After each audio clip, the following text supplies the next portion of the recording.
WhatsApp guys, welcome to my channel. तो आज हम कर रहे हैं एक्सरसाइज 1 का क्वेश्चन नंबर 6। तो क्वेश्चन नंबर 6 की स्टेटमेंट मैंने यहाँ लिख ली है। यहाँ पे इस क्वेश्चन में ये set union universal set A B C और डी सेट दिए गए हैं। तो पार्ट नंबर 1 है ए यूनियन बी फाइंड करें। तो ए यूनियन बी को फाइंड करने के लिए पार्ट नंबर 1 का हम सोल्यूशन कर रहे हैं ए यूनियन बी।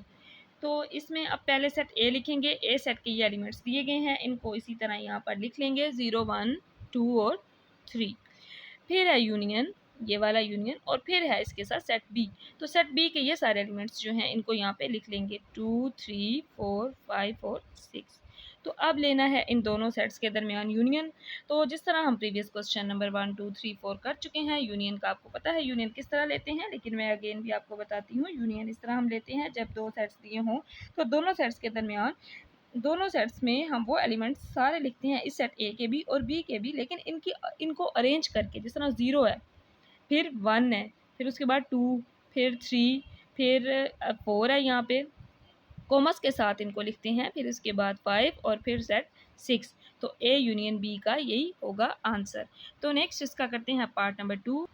तो स्टूडेंट्स, इसी तरह जिस तरह हमने पार्ट नंबर 1 किया है, हम पार्ट नंबर 2 भी करेंगे। पार्ट नंबर 2 में है बी यूनियन सी।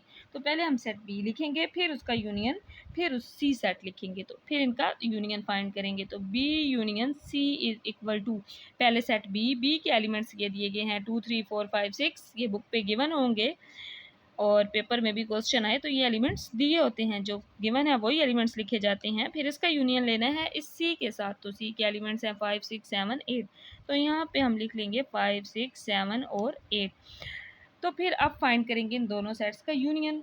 तो यूनियन इसी तरह हम फाइंड करते हैं जिस तरह हमने अपने पार्ट नंबर 1 में किया है। हम वो सारे एलिमेंट्स लिखेंगे जो सेट बी में भी हों और सी में भी हों, दोनों को अरेंज करके। तो सबसे पहले यहाँ पे छोटा नंबर जो है वो 2 है, फिर 3 है, फिर 4 है, 5 भी है, 6 भी है इस सेट में, फिर 7 और फिर 8।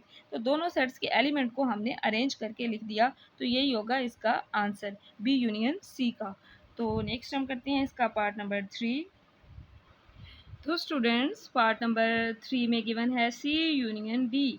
तो हम पहले सेट सी लिखेंगे, फिर यूनियन लिखेंगे, फिर डी लिखेंगे। तो फिर दोनों सेट्स के दरमियान यूनियन फाइंड करेंगे। इसको लिखने का तरीका यही है, जिस तरह मैं लिख रही हूँ इसी तरह आपने सेम लिखना है।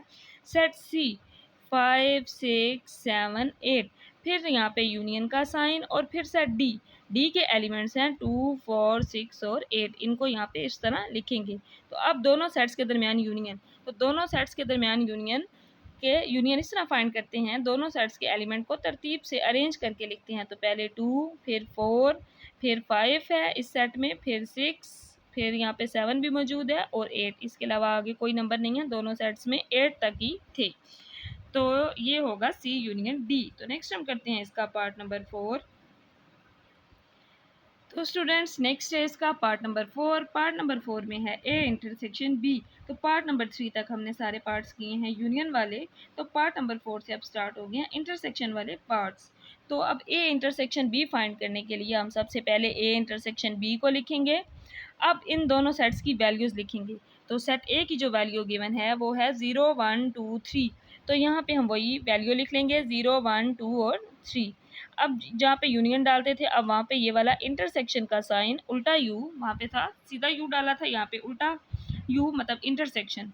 तो सेट बी, अब बी के एलिमेंट्स हैं 2 3 4 5 6। तो वो एलिमेंट्स यहाँ पे लिख देंगे 2 3 4 5 और 6। तो अब हम फाइंड करते हैं ए इंटरसेक्शन बी।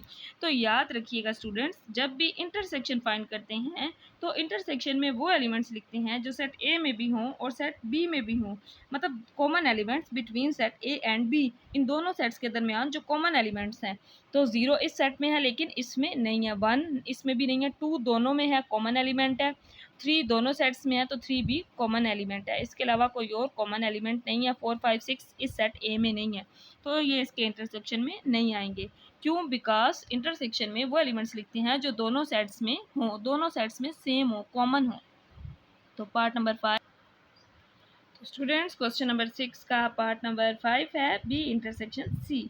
तो इसमें हम पहले सेट बी और फिर सेट सी लिखेंगे। पहले हम लिखते हैं बी इंटरसेक्शन सी। तो सेट बी सेट बी की वैल्यू जो गिवन है यहाँ पे लिख देंगे 2, 3, 4, 5 और 6। फिर यहाँ पे इंटरसेक्शन किसके साथ लेना है, सेट सी के साथ। तो सी के सारे एलिमेंट 5, 6, 7 और 8 यहाँ पे लिख दिए हैं। तो अब हमने इन दोनों के दरमियान फाइंड करना है इंटरसेक्शन, वो एलिमेंट्स जो सेट बी में भी हों और सी में भी हों। कॉमन एलिमेंट्स 2, 3 नहीं है इसमें, फिर 4 को चेक करते हैं, वो इसमें नहीं है। 5 दोनों में है, इस वजह से 5 कॉमन है दोनों में। 6 दोनों सेट्स में है, तो हम 6 लिखेंगे। 7, 8 इस सेट में था लेकिन इसमें नहीं था। लेकिन इंटरसेक्शन में हम लिखते हैं कॉमन एलिमेंट्स, तो इन दोनों के दरमियान कॉमन एलिमेंट्स होंगे जस्ट 5 और 6। तो नेक्स्ट स्टूडेंट्स पार्ट है part number 6, C intersection D. तो अब सी का इंटरसेक्शन फाइंड करना है डी के साथ। तो पहले कौन सा सेट आएगा, सेट सी। तो देखते हैं सेट सी की यहाँ पे वैल्यू क्या है, 5, 6, 7, 8। तो यहाँ पे सेट सी 5, 6, 7, 8 इंटरसेक्शन डी। तो सेट डी ये गिवन है 2, 4, 6, 8। तो अब फाइंड करना है इन दोनों सेट्स के दरमियान इंटरसेक्शन। तो दो सेट्स के दरमियान इंटरसेक्शन में वो एलिमेंट्स लिखेंगे जो सेट सी में भी हों और सेट डी में भी हों। तो 5, 6, 6 है, बी में डी में भी है तो 6 आ जाएगा। 7 इस सेट में है लेकिन इसमें नहीं है। फिर इसके बाद दोनों में कॉमन एलिमेंट 8 है, तो इसका इंटरसेक्शन आ जाएगा 6 और 8। If you like this video then don't forget to subscribe this channel. Allah Hafiz.